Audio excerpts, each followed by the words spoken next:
What's good, Internet? My name is attackslug, and welcome back to SDR07. I am no longer your WWE champion. I lost to the Big Show, so fingers crossed we get something new today. Let's begin our week. Wait, no! That was the end. That was the end of the show. Well, I guess we're playing something else today because I did not think it was the end credits for this video. Man, that's... Alright, I guess it's time to pop in some 2K19 and play some towers because... What the hell, man? What the hell?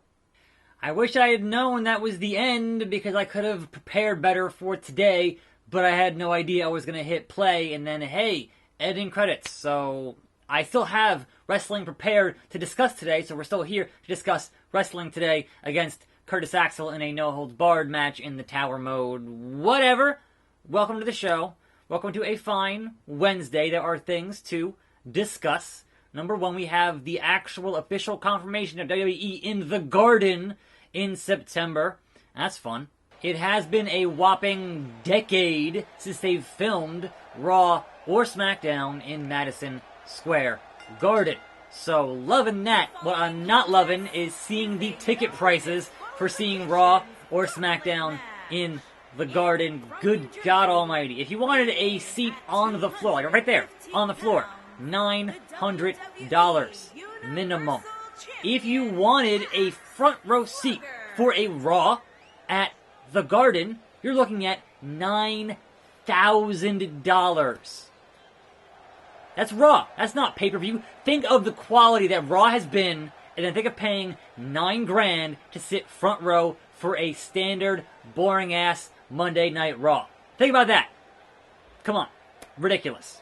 And a brief update on one Kota Ibushi after his G1 performance and the opening night in Dallas messed up his ankle pretty good, or his foot, or something.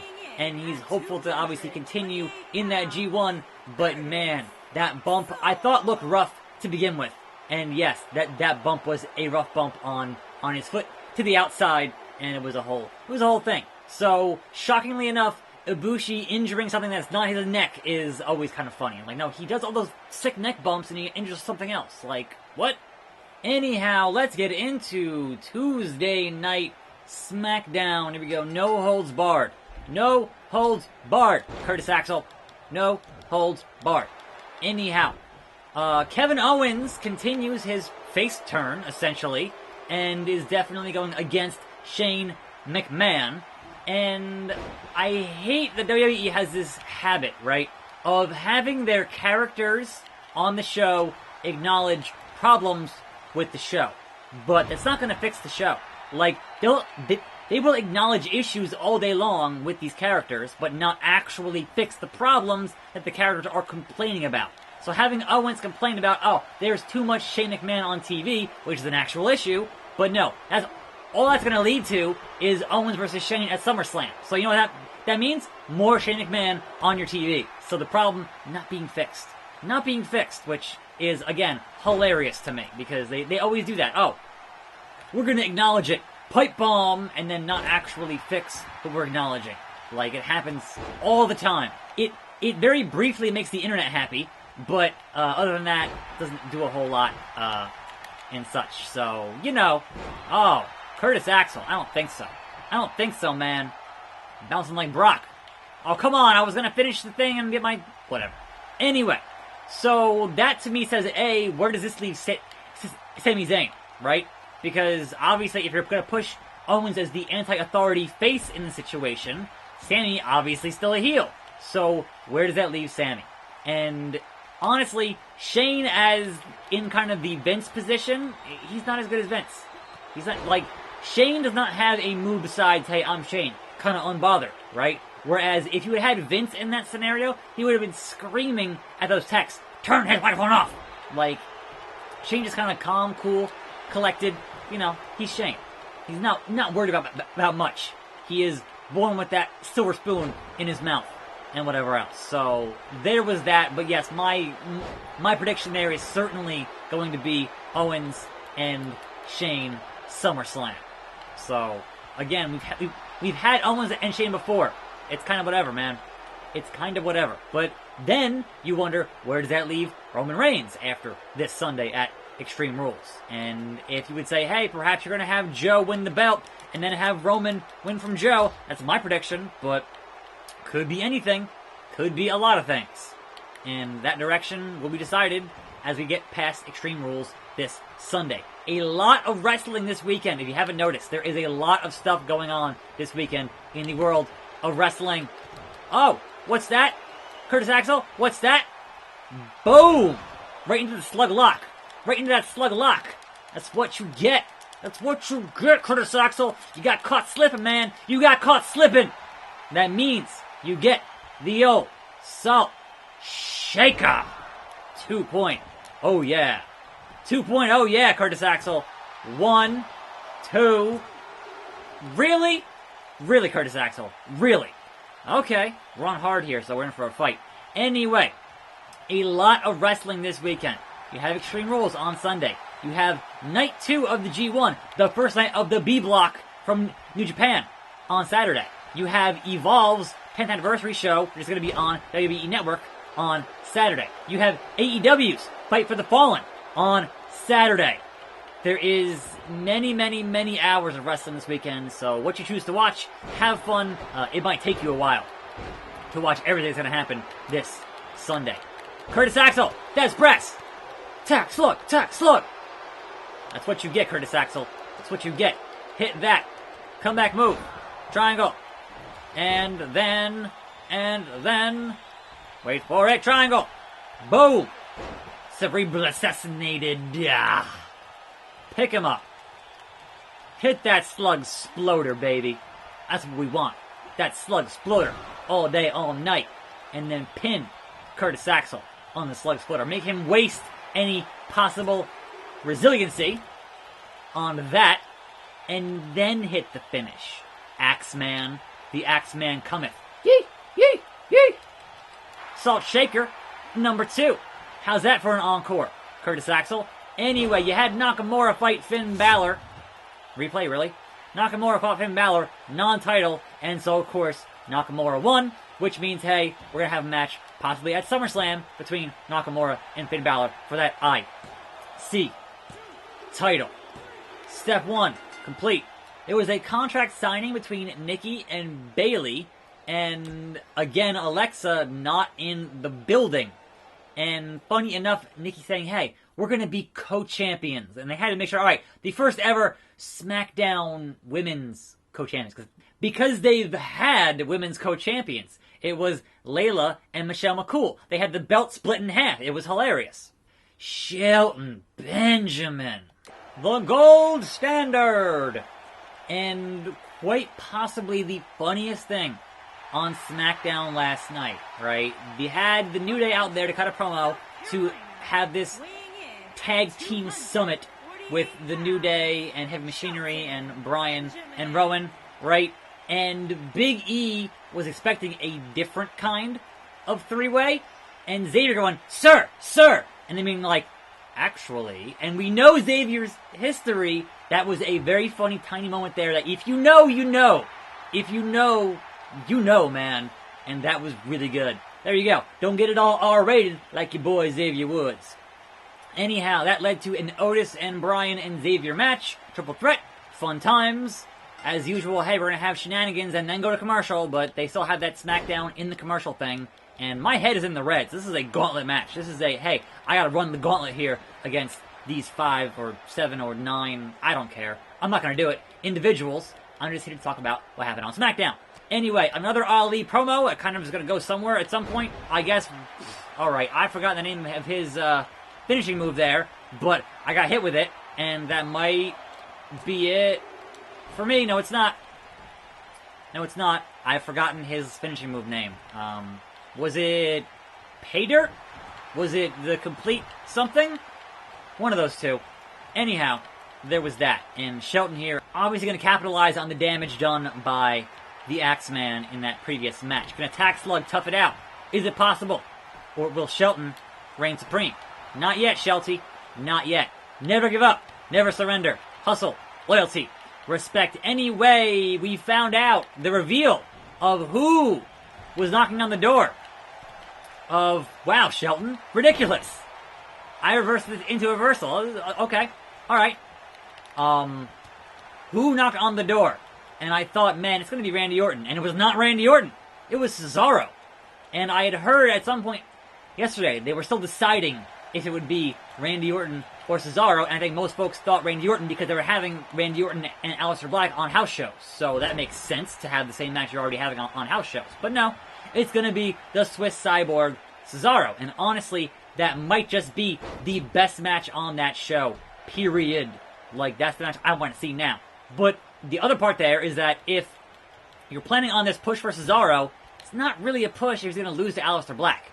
Because you don't have, like, 15 weeks of promos and then have Black lose to Cesaro. That's not going to happen. So it's going to be him winning. Like, that's what's going to happen. But, you know, is what it is. Anyhow, speaking of Shelton Benjamin, you had another week of Shelton Benjamin being asked a question and then kind of looking around, smirking, and then walking off. So, where does that lead? I don't know, but I still think that he knows that Brock Lesnar is cashing in on Kofi. That's going to happen. Or on somebody on SmackDown. Like, he's cashing in on SmackDown, not on Raw, because Shelton and Brock are boys, and that's kind of how that thing happens. But hey, it is. Oh, couldn't get the Slug Sploder. Shelton too strong, too heavy, it's too huge. Anyhow, one small detail there is that right before you had the interviewer asking Shelton the question, or was it right after, you had Paul Heyman walk through the shot. He was there, backstage. So, Paul Heyman and Shelton, I'm like, this is all kind of coming together here a little bit. Possibly.